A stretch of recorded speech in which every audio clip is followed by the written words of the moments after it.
کالا ڈوریا کے next episode میں آپ دیکھیں گے کہ تنو بھابھی کو جب سے یہ معلوم ہوا ہے کہ ان کے بھائی نے بٹو سے شادی کر لی ہے، تب سے گھر میں وہ طوفان بدتمیزی مچ چکا ہے کہ جس کا رکنا مشکل ہی نہیں بلکہ ناممکن بھی ہے۔ وہ تو کبھی خواب میں بھی نہیں سوچ سکتی تھی کہ اس کا بھائی بٹو کے ساتھ شادی کر سکتا ہے۔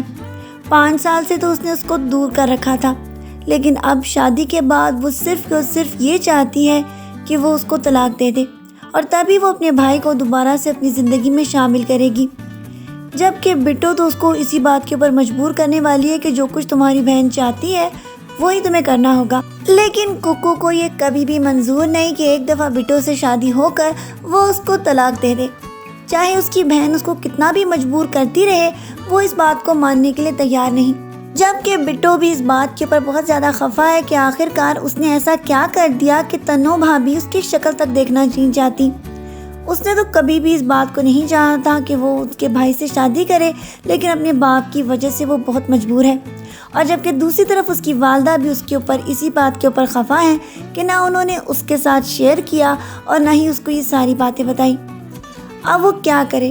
ایک طرف تو اس کی بھابھی اسے ناراض ہے اور دوسری طرف اس کی والدہ اور اس کے والد کو تو خود سمجھ میں نہیں آ رہا، اور یہ بھی انہوں نے کبھی خواب میں بھی نہیں سوچا تھا کہ ان دونوں کی شادی کے بعد طلاق تک پہنچ جائے گی۔ تنو بھابھی بہت زیادہ اس بات کے اوپر ضد پکڑ رہی ہے کہ وہ کبھی بھی اس بات کی اجازت نہیں دے گی کہ بٹو کو بیاہ کر وہ صحیح طریقے سے گھر پر لے کر آئے۔ چاہے ان دونوں کی شادی ہو چکی ہے، لیکن وہ کبھی بھی اس شادی کو نہیں مان رہی۔ سارے گھر میں اسی بات کے اوپر لے کر بہت زیادہ پریشانیاں ہیں، لیکن ان کو ایک بات کے بارے میں ابھی بہت جلد پتہ چلنے والا ہے کہ ایک اور قصہ بھی اسی طرح ان قریب ان لوگوں کی زندگی میں بہت زیادہ طوفان مچانے والا ہے۔ شجی اور منا کبھی بھی اس بات کو ماننے کے لیے تیار نہیں ہوں گے کہ ان کے بیٹا بیٹی کی اسی طرح شادی ہو جس طرح کے بٹو اور ککو ماموں کی ہوئی ہے۔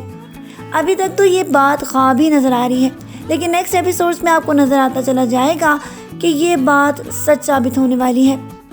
اسفند اور مہنور کے درمیان بھی محبت کا وہ سلسلہ شروع ہونے والا ہے جو تھمنے کا نام ہی نہیں لے گا، لیکن دوسری طرف ان کے خاندان کی آپس کی دشمنی ان لوگوں کی زندگی میں بھی بالکل ککو اور بٹو کی طرح زہر گھولنے والی ہے۔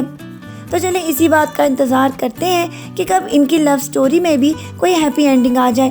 تو چلیں اسی کے ساتھ آج کے پرومو ریویو ویڈیو کو یہیں پر ختم کرتے ہیں، پھر ملیں گے نیکسٹ ایپیسوڈز کے پرومو ریویوز میں۔ اپنا ڈھیر سارا خیال رکھیے گا میری بہت ساری دعاؤں کے ساتھ، پھر ملتے ہیں۔ اللہ حافظ۔